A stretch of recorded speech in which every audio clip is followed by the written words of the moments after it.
How you going, guys, and welcome back to yet another video on the HZ Premier. So I've been working every night after work on the Prem and getting a heap done. I've been finding quite a few things wrong with the car, like the front door doesn't line up exactly with the guard and the back door doesn't line up with the front door. So I've compiled a bit of a video to basically break it down for you guys with a bit of a montage. Not so much a lot of talking, just a lot of different clips and stuff, which I felt that probably wouldn't really make much of an episode.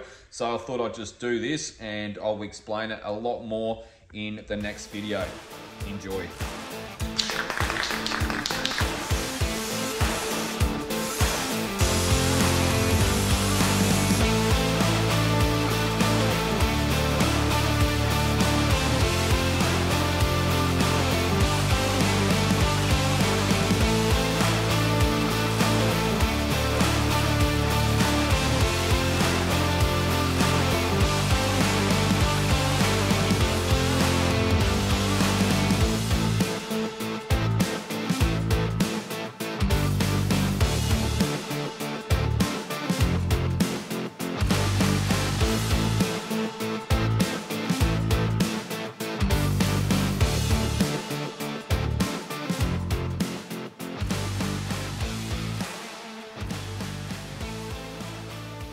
Alright guys, so I've blocked down the whole guard. The only real things that I found wrong with it is the banana lines, they kind of stepped up instead of having a line. They kind of just stepped up, which kind of feels a little bit funny.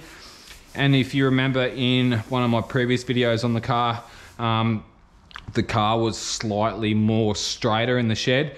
And the light was coming in and I made mention about how the banana line was really sharp and prominent up the front half of the guard, but it wasn't like that up the back half of the guard. Well, now that I've sanded it, I actually had a bit of guide coat through here still there, and I had a bit of a feel of it, and I can still feel it now. It's got like a bit of a step there. So to fix that, just have to keep blocking it out.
Alrighty guys, so we've come into a bit of an issue. So I knew about this prior to sanding the car down, but the original plans was to just sand it and paint it. So the issues that I'm finding is that, in a nutshell, basically the door distance outwards and the guard distance outwards, the door's actually poking out a little bit here, and then it comes out here, and then the guard is actually higher than the door. And you come down a little bit further and it starts to align itself back up again. So let's speak about this repair here, which I done last night. So I actually found some information out about the poly primer which is on the car. What I was curious to find out is whether you can actually put filler over the top of the poly primer and not have it shrink and all the rest of it will cause delamination issues, etc. And I was told that you can in fact put filler over the top. So that's what we've done. So as you can see, we've got a line running down here. So that there is the De Beers primer, and from the line forward is the Resto Finish Poly Primer. So I whizzed that back with 80 grit on an orbital sander.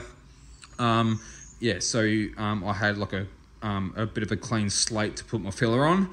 So I've done that, and then I put a couple of skims over it. And I was actually putting my skims of filler directly over the top of the door gap.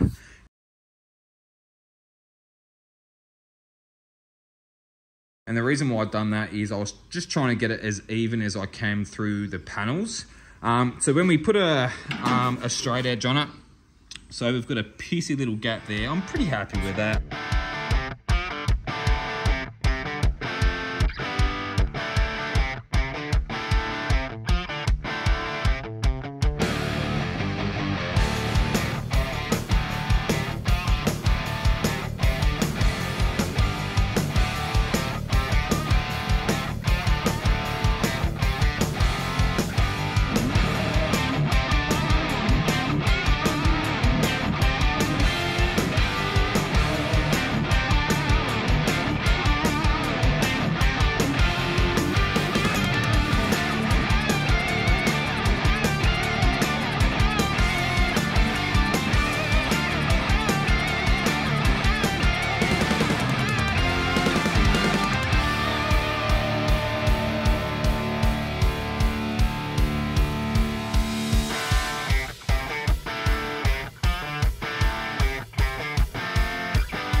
That's pretty much just a quick little skim over the car with what's going on. So I guess we might as well continue on with the repair on this door. I wouldn't mind getting that 100% done.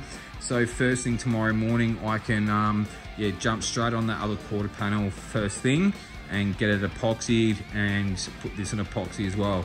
Now, if you're wondering why I choose to epoxy filler, is because epoxy will seal down your filler so in a nutshell, to not speak too technical, but basically a HS primer is still porous where your epoxy primers are non-porous, which means that if you were to go and put your HS primer over a large repair like that, then it's still going to be sucking in moisture. Now, I am in a dry insulated house, so it's not going to get moisture, but I always like to have a standard of things that I do to make sure I get the best outcomes.